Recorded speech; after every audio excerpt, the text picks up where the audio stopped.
आप सभी लोगों का स्वागत है फिर से एक बार क्रिक जोन में। आशा करता हूँ आप सभी लोग सही सलामत होंगे। तो चलिए शुरू करते हैं आज का वीडियो, जो कि ज़बरदस्त ये मुकाबला देखने को मिला है। और वहाँ पे देखे तो ये 24वां मुकाबला था राजस्थान रॉयल्स बनाम गुजरात टाइटंस। और वहाँ पे ज़बरदस्त आखिरी गेंद तक मुकाबला गया और ये जो मुकाबला हुआ ज़बरदस्त रोचक भरा। और ये देखे तो एकदम से दिल धड़काने वाला मुकाबला था, जहाँ पे ज़बरदस्त आखिरी ओवर तक मुकाबला था ही नहीं, जहाँ पे आखिरी ओवर तक मुकाबले को ले गए। और ये और उनको दाद देना पड़ेगा। और जो मुकाबला हुआ ख़ासतौर पे अगर आप देखें तो टॉस कौन जीता? टॉस जीता गुजरात टाइटंस। आज थोड़ी बहुत बारिश हो रही थी राजस्थान के जयपुर में, और वहाँ पे देखें तो बारिश होने के कारण 15-20 मिनट डिले हुए मैच में शुरुआत होने में।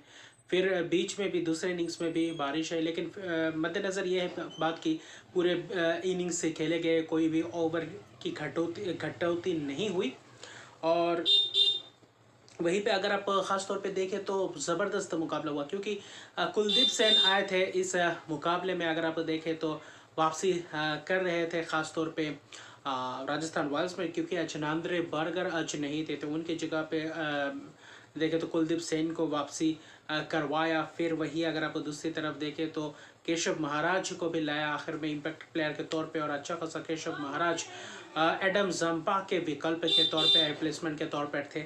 और वहीं दूसरी तरफ अगर आप देखें तो ख़ास तौर पे बहुत ही ज़बरदस्त मुकाबला इसलिए भी था क्योंकि गुजरात टाइटंस को ये मुकाबला जीत के लिए बहुत ही महत्वपूर्ण था। और ये अगर जीत हासिल नहीं करते तो शायद ये मुकाबला बहुत ही इस टूर्नामेंट में पिछड़ जाते। तो इसलिए गुजरात टाइटंस को ये मुकाबला किसी भी हाल में जीतना था, जबकि राजस्थान रॉयल्स के लिए ये पास मौका था कि राजस्थान रॉयल्स क्या ये जीत का सिलसिला बरकरार रख पाएंगे, क्योंकि ये लगातार अपने घर पे खेल रही है। ये उनका 5वां मैच था, लेकिन गुजरात टाइटंस के लिए 6वां मुकाबला था, जहाँ पे सिर्फ 2 ही जीत अर्जित किए थे। तो वहाँ पे था कि कैसे वापसी कर पाते हैं। और वहीं पे गेंदबाजी दोनों ही टीमों के पास है, तो वहाँ पे देख रहे थे कि गुजरात टाइटंस कैसे वापसी कर सकते राजस्थान रॉयल्स की इस शानदार गेंदबाजी अटैक के सामने। और वहीं पे काबिल तारीफ ये है कि ज़बरदस्त शुरुआत मिला गेंदबाजी से राजस्थान गुजरात टाइटंस को, जहाँ पे अभिनव मनोहर को वापसी करवाया। केन विलियमसन जगह पे मैथ्यू वेड, शरत बियर नहीं खेले थे, तो अच्छा खासा प्लेइंग 11 थोड़ा बहुत तब्दीली किया था। लेकिन फिर भी अगर आप देखें तो गेंदबाजी में ज़बरदस्त गेंदबाजी शुरुआती में, हालांकि रन्स पड़े थे, यशस्वी जायसवाल अच्छे दिखे थे, लेकिन वही लंबे पारी नहीं खेल पाए। फिर अतरंगी सा शॉट, और जहाँ पे 19 गेंदों में 24 ही रन खेल पाए। और उनके बल्ले से अभी तक वो रन्स आए नहीं जितना उनसे उम्मीद थी।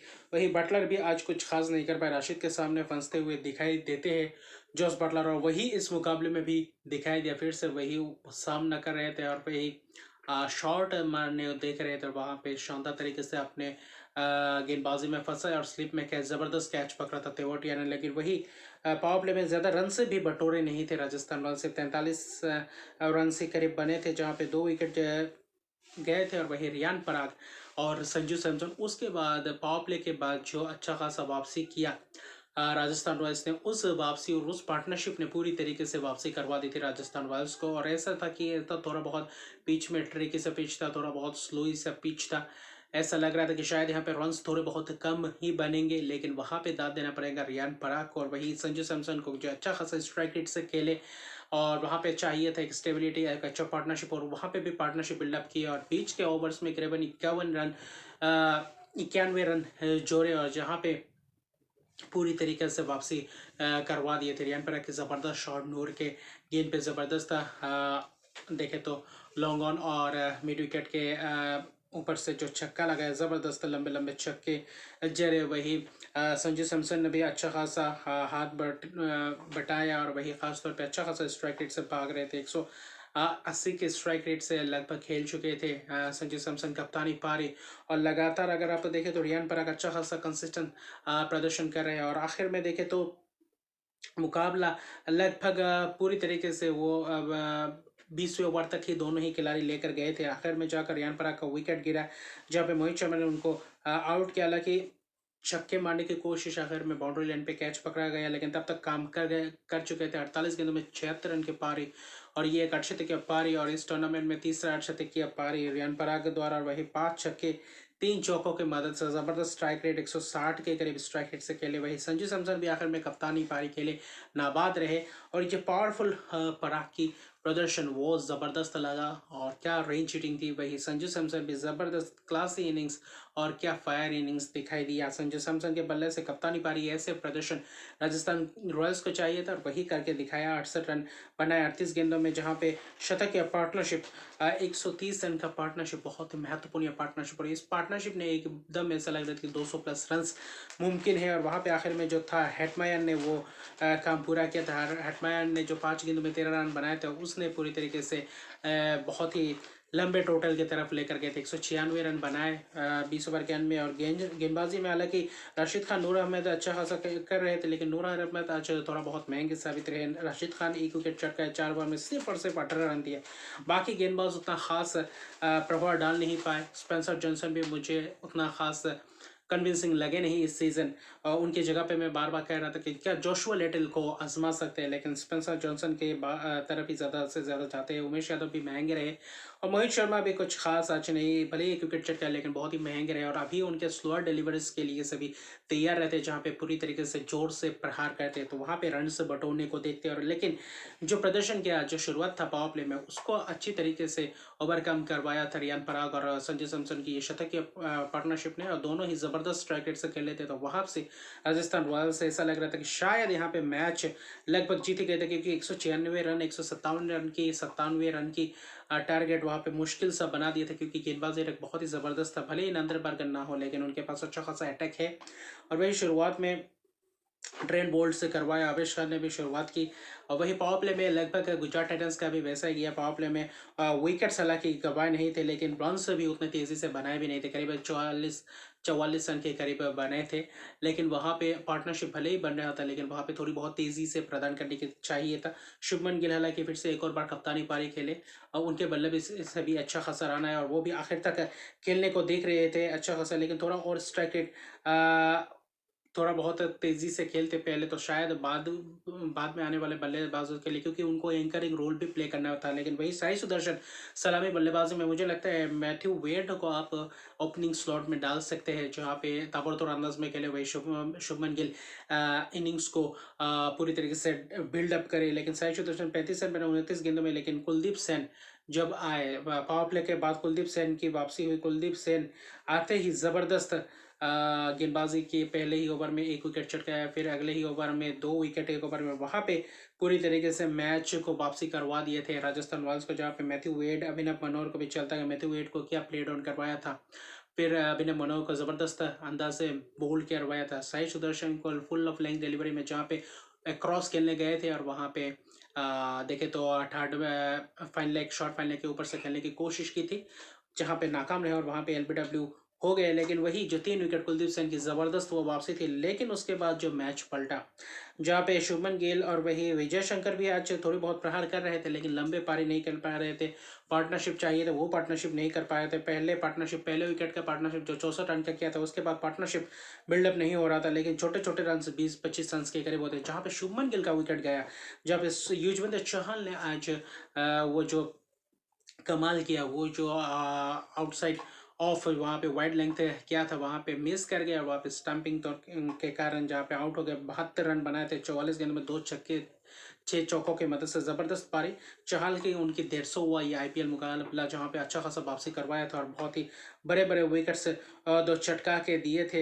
हालांकि देखें तो शुभमन गिल का विकेट बहुत महत्वपूर्ण था और उस वक्त शुभमन गिल का विकेट ऐसा लग रहा था कि शायद इस मुकाबले से एकदम से बाहर है, क्योंकि शुभमन गिल का विकेट गिरने के बाद शाहरुख खान थे, शाहरुख खान को इम्पैक्ट प्लेयर के तौर पे यूज़ किया आज इस मुकाबले में। तो अच्छा खासा आज विकल्पों को आजमाया। शाहरुख खान भी अच्छा खासा आते ही ताबड़तोड़ अंदाज में प्रहार करने को देखे राहुल तेवाटिया के साथ मिलकर। और वहाँ पे 5 ओवर में करीबन अगर आप देखें तो 64 रन के करीब चाहिए थे, जहाँ पे पूरी तरीके से मुश्किलात लग रहा था, मुश्किलात में दिख रहे थे। 64 रन के करीब चाहिए थे, वहाँ पे आखिरी 4 में जो 60 रन चाहिए थे, वहाँ से मैच अलग ही घूमा, जहाँ पे शाहरुख खान ने भी ज़बरदस्त छक्के चौके लगाए, 8 गेंदों में 14 रन बनाए, आबिश खान ने उनको चलता किया। लेकिन उसके बाद जो राहुल तेवतिया और राशिद खान की पारी थी, उस पारी ने, जो कैमियो पारी थी, उस पारी ने वापसी करवाई, और जहाँ पे ऐसा लग रहा था कि मुकाबला लगभग ख़त्म सा है, क्योंकि वहाँ पे देखें तो आखिरी 2 ओवर में 35-37 रन के करीब चाहिए थे, और लगभग नामुमकिन सा ऐसा लग रहा था शायद अब उसके बाद विकेट भी नहीं थे, सिर्फ राशिद और तेवतिया थे। ऐसा लग रहा था कि शायद यहाँ से मुकाबला बहुत ही मुश्किल होगा यहाँ पे रोकना, क्योंकि 17वें ओवर में अश्विन को गेंदबाजी करवाने के लिए गेंदबाजी करने के लिए थी। 17वें ओवर में अश्विन ने 17 रन दिया, फिर आबिश खान ने वो शाहरुख खान का विकेट लेकर 7 रन दिया, लेकिन 2 ओवर में चाहिए थे 35 रन के करीब, और वहाँ पे कुलदीप सेन को दिया 19वें ओवर। कुलदीप सेन को अच्छी तरीके से प्रहार किया तेवतिया ने, और वही राशिद खान ने चौके भी लगाए और नो बॉल्स वाइड्स भी किए, और जिसके कारण पूरी तरीके से भुगतना पड़ा। उस ओवर में 20 रन जहाँ पे चाहिए था, आखिरी ओवर में 15 रन आखिरी ओवर दिया कि इसको आबिश खान को। अच्छा खासा गेंदबाजी करने को जाने जाता है, लेकिन पहले ही शुरुआती गेंद में प्रहार राशिद खान ने चौका 2 रन से लिए, 4 मारे। फिर वही अगर आप देखें तो ज़बरदस्त रन्स कर रहे थे, तेवतिया ने भी अपना वही प्रहार कर रहे थे। तेवतिया ने 11 गेंदों में हालांकि देखें तो 22 रन जहाँ पे चाहिए था, लगभग अगर आप देखें तो 2 गेंदों में 5 रन के करीब चाहिए था, लेकिन 2 गेंद में 4 रन, और वहाँ पे तेवतिया ने 3 रन करने की कोशिश की थी, लॉन्ग मिड ऑफ के ऊपर से मारने की। वहाँ पे ऐसा लग रहा था कि जॉस बटलर की अच्छी फील्डिंग, ऐसा लग रहा था शायद चौका हो जाता, लेकिन वहाँ पे तीसरे रन के फिराक में थे, वहाँ पे रन आउट हो गए। वरना वहाँ पे अगर तीसरा रन होता तो शायद आखिरी गेंद में 1 रन रहता, लेकिन वहाँ पे आउट हो गए। लेकिन सबसे अच्छी बात है कि स्ट्राइक पे राशिद खान थे, जो अच्छा खासा प्रहार कर रहे थे, और आखिरी गेंद में चाहिए थे 2 रन, वहाँ पे पॉइंट के ऊपर से चपक से शॉट मारा, और वही फ्लैट शॉट और ज़बरदस्त शॉट, करेक्ट शॉट, और वहाँ से मैच जितवा गया। और जो हारा हुआ मुकाबला आखिर में जाकर मैच जीत गया, जो 124-25 रन थे, जहाँ पे 70 के ऊपर चाहिए तो आखिरी 5 ओवर में वो कर दिया। और आखिरी ओवर का क्या रोमांच, आखिरी गेंद का क्या रोमांच, और मुझे थोड़ा बहुत समझ से परे लगा, क्योंकि ट्रेंट बोल्ट जैसा तजुर्बे का गेंदबाज जो 2 ओवर में 8 रन देता है और बीच में उनको ओवर से नहीं करवाया, अश्विन को 17वें ओवर दिया, वहाँ से मैच मुझे लगता है पूरी तरीके से पलट गया। और अगर आखिरी 2-3 ओवर के लिए अगर आपके प्रमुख गेंदबाज ट्रेंट बोल्ट एक आध ओवर नहीं करते, भले ही डेड ओवर्स में उतना खास अच्छा रिकॉर्ड ना हो, लेकिन उनका जो तजुर्बा है वो पूरी तरीके से वापसी करवा सकते थे, लेकिन वहाँ पे चूक हो गई। वरना केशव महाराज से भी 2 ओवर करवाया, बीच में करवाना चाहिए था, जब पे अश्विन ने 40 रन दिए, युजवेंद्र चहल ने रन्स दिए लेकिन 2 विकेट चटकाए, और वही कुलदीप सेन ने भले ही 3 विकेट चटकाए, लेकिन आखिरी 2 ओवर में जो रन्स दिए पूरी तरीके से वहाँ पे मैच को ख़त्म कर दिए।